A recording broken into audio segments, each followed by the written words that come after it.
levantamiento, ya había hecho todo lo necesario para llegar a Jerusalén, habiendo pedido al rey que le asistiera, que le ayudara. Y la palabra de Dios dice que el rey le concedió todo lo que él pidió, porque Nehemías era un tipo inteligente, porque Nehemías era un tipo hábil, porque Nehemías sabía hablar. Bueno, sí, pero no fue por eso, sino que el versículo nos dice la razón por la que le fue otorgado. Y dice, porque la mano bondadosa de Dios estaba sobre él. Y así llegó la mano poderosa de Dios guiándole. Si nosotros podemos observar en el libro de Nehemías, usted no va a encontrar como un milagro extraordinario, como cuando fue abierto el mar rojo, por ejemplo, o como cuando cayó maná del cielo, o como cuando las aguas del río Jordán fueron detenidas, las que bajaban arriba fueron detenidas y luego las otras siguieron hacia el mar y el pueblo pasó en seco. Usted no va a ver eso aquí. Esto es más o menos como el libro de Esther, que en el libro de Esther ni siquiera se menciona la palabra Dios, pero en cada letra, en cada versículo, en cada capítulo del libro de Esther, usted va a ver la mano poderosa de Dios actuando a través de todo lo que aconteció y a través de las personas que allí se encontraban. ¿Y de qué estamos hablando?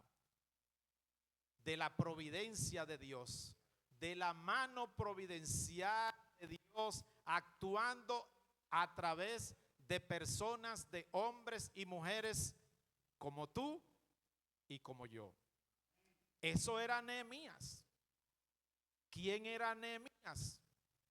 Un hombre como tú y como yo. Y para que las mujeres sean incluidas, una persona como tú y como yo. Una persona que se consagró a Dios. Y al consagrarse a Dios, Dios hizo cosas grandes a través de él.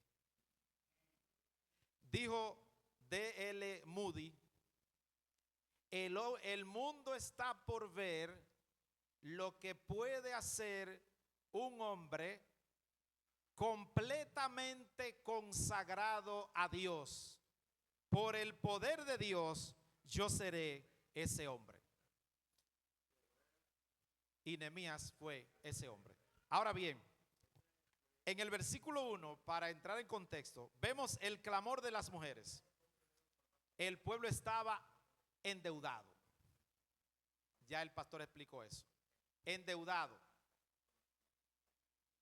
Las tierras habían sido empeñadas. Empeñadas por el hambre. Las tierras ya habían sido empeñadas y ya pertenecían a otros. El hambre los estaba matando. Y entonces hay una protesta, hay un clamor en donde incluso las mujeres están también protestando. Y dice así, había quien decía, nosotros, nuestros hijos y nuestras hijas somos muchos, por tanto hemos pedido prestado grano para comer y vivir. No grano que le estaban regalando, era grano prestado para comer y para vivir. Y ya habían empeñado sus tierras. Pero no solo eso, sino que habiendo sido oprimido por sus hermanos, también tenían que tomar dinero prestado para pagar impuestos sobre la tierra que era de ellos, que ya la habían empeñado, que ya no estaba en su poder y que no estaba produciendo para ellos. Eso era una condición muy deplorable, muy difícil. La pregunta es, ¿por qué y cómo el pueblo cayó en esa condición? Y el pueblo cae en esa condición porque el pueblo había pecado, porque se habían olvidado de su Dios y se habían olvidado también de la ley de su Dios. Y en vez de adorar y de servir al único, solo, soberano Dios verdadero, entonces se pusieron y se dedicaron a la idolatría, se dedicaron a la prostitución, se dedicaron a la promiscuidad, se olvidaron de la ley de Dios. Y Dios les advirtió a través de sus profetas y no hicieron caso. Y se burlaron de los profetas y algunos los mataron. Y Dios siempre estuvo enviando mensajes de advertencia a los cuales no se hacía caso. Y aunque Dios nos diga que enviaría el juicio, también en el juicio que Dios anuncia, también nosotros vemos su misericordia, sus advertencias. Ahora bien, el pecado será siempre castigado por Dios. En esa ocasión Dios lo hizo y Dios siempre lo ha de hacer. Nuestro Dios es santo, santo, santo, y no juega con su santidad.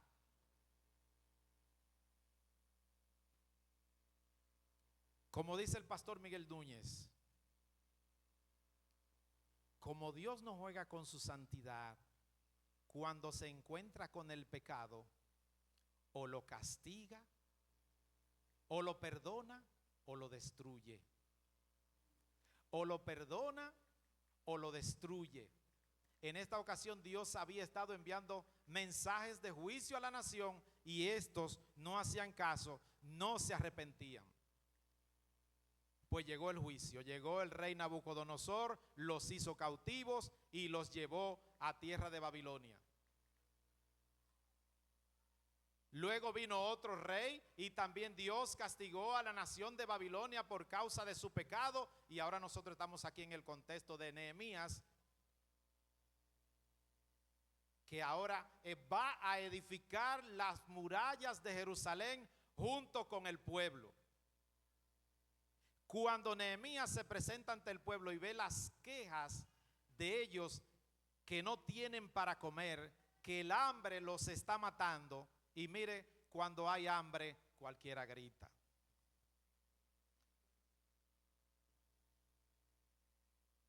Nehemías reaccionó, y nuestro pastor explicó, reaccionó enojado y se enojó en gran manera. Pero Nehemías no hizo como nosotros los dominicanos, que cogemos un pique. Y como esto se está transmitiendo, coger un pique aquí es que usted se enoja. Pero de una manera, como decimos nosotros los dominicanos, que cuando me riego nadie me recoge. Nehemías no actúa así. Y la palabra de Dios nos dice, enójense, pero no pequen. No se ponga el sol sobre vuestro enojo, ni le den lugar al diablo, ocasión al diablo. Lo que nuestro texto nos está diciendo es, y hay una versión de la palabra de Dios que dice, si se enojan no pequen. No se ponga el sol sobre vuestro enojo, ni le den lugar, ni le den ocasión al diablo. Lo que quiere decir que nos vamos a enojar. La palabra de Dios nos dice que Dios está enojado siempre, continuamente contra el impío. Pero Dios siempre se enoja por la causa justa.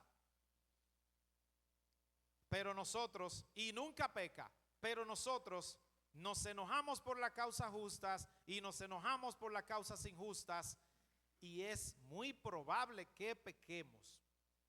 En más de un 95% cuando nosotros nos enojamos, pecamos. Y por eso la palabra de Dios nos dice, si se enojan, no pequen. no se ponga el sol sobre vuestro enojo, ni le den lugar al diablo. Hay que controlarse. ¿Y cómo nos vamos a controlar? El Espíritu de Dios que está en nosotros, que es poderoso, nos ayuda en esto. Porque el Espíritu de Dios, tenemos lo que es el fruto del Espíritu, que es amor, gozo, paz, paciencia, benignidad, bondad, fe, mansedumbre, dominio propio. Dominio propio. Aquí es muy fácil enojarse en la República Dominicana. Eso lo saben los que conducen vehículos en las calles, especialmente en nuestra ciudad. Pero tú te puedes enojar por las causas justas. Y Nehemías se enojó por una causa justificada. Los hermanos estaban oprimiendo a sus propios hermanos. Y ya ellos tenían una situación difícil. Y sin embargo ellos se le estaban poniendo aún más difícil. Observe lo que hace Nehemías, dice, y me enojé en gran manera. Número 1, se enojó.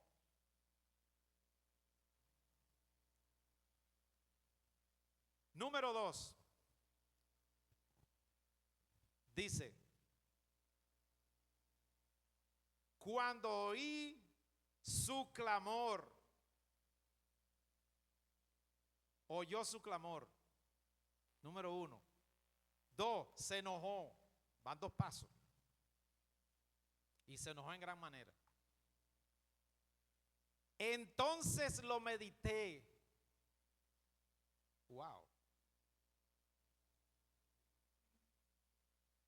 Ese muchacho nos hace algo a nosotros en la casa y yo cojo el pique y paso al segundo paso de inmediato. Le doy su tablazo. Paso 1 me hizo enojar. Paso 2 su tablazo. Está bien que tú te enojes. Dice que si te enojas no peques. Pero hay un tiempo entre lo que te ha causado el enojo y tu reacción. ¿Cómo tú vas a responder a lo que te ha causado el enojo? Me rayó el carro. Y el hermano anda con un bate ahí. Yo no sé, el hermano no juega pelota, pero él anda con un bate ahí en el carro. Inmediatamente reacciona. Y ustedes saben las historias que han acontecido en nuestro país de gente que no se controla, de gente que no se aguanta, porque le rayaron un miserable carro. Como vi un video en estos días que me sorprendió de un señor que le cayó atrás a una mujer con un machete para matarla a una mujer porque le topó a su carro. O sea que el golpecito que le dieron a ese carro, que cuando viene a ver se arregla con 5,000 o 7,000 pesos, vale más que la vida de una madre. Él iba a dejar huérfana a una mujer, porque él pasó del primero al segundo paso. Dice que Nehemías meditó luego del enojo.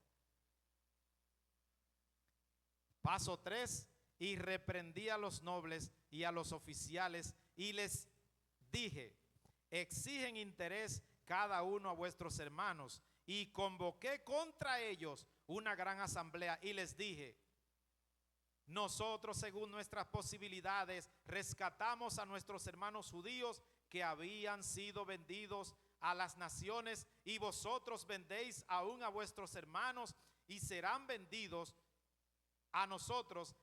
¿Y qué hicieron ellos cuando Nehemías los reprendió? Y callaron, pues no tuvieron que responder. Y callaron y no tuvieron que responder. Nosotros vemos aquí a un hombre firme, a un hombre valiente, a un hombre que confronta el mal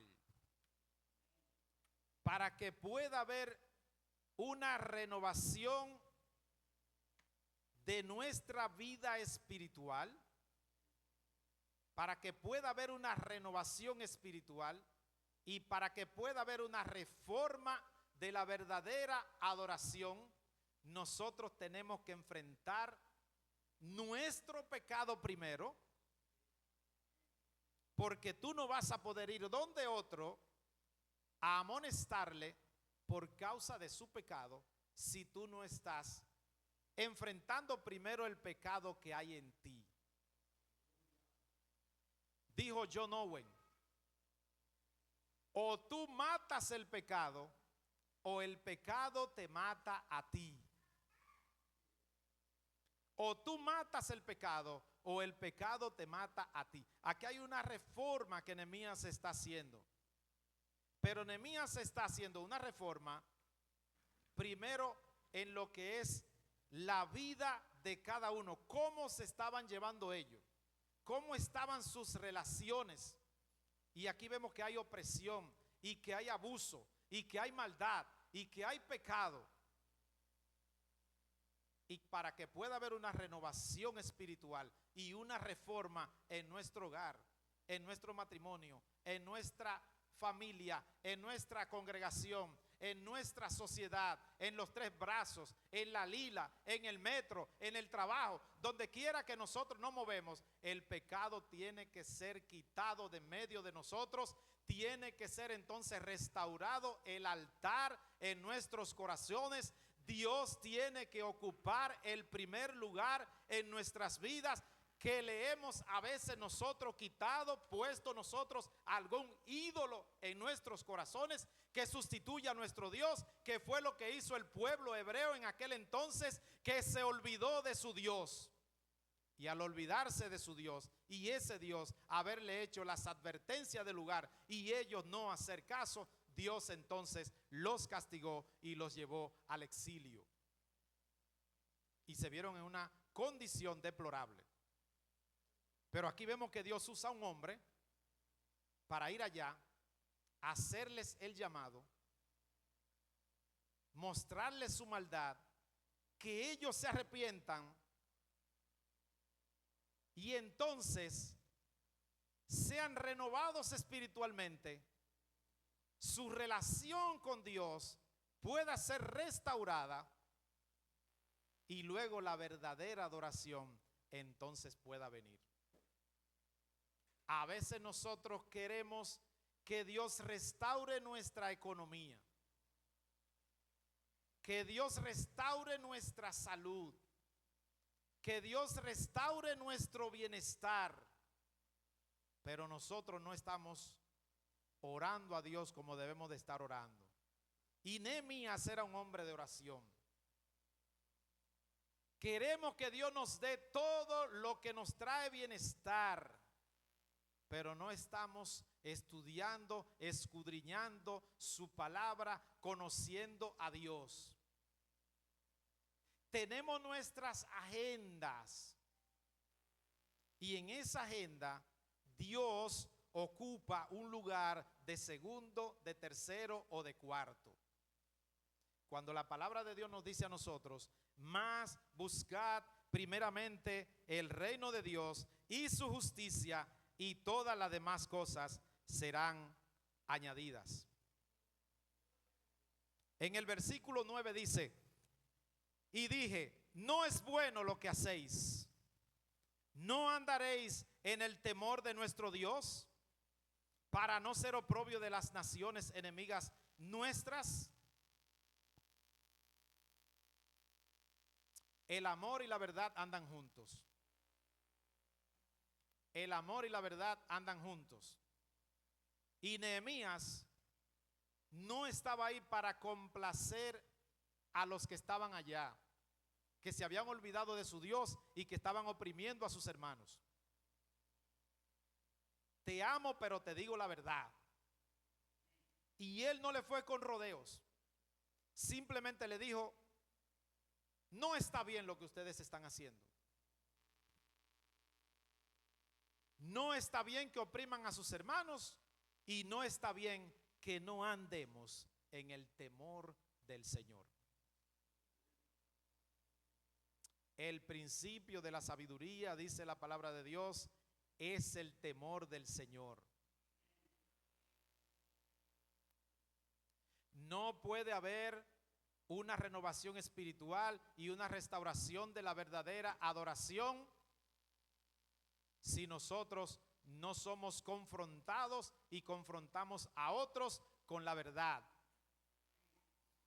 Muchas son las predicaciones que nosotros escuchamos desde los púlpitos y en las diferentes redes, en YouTube, que nos quieren hacer sentir bien. Pero muchas veces es bueno que Dios nos haga sentir mal.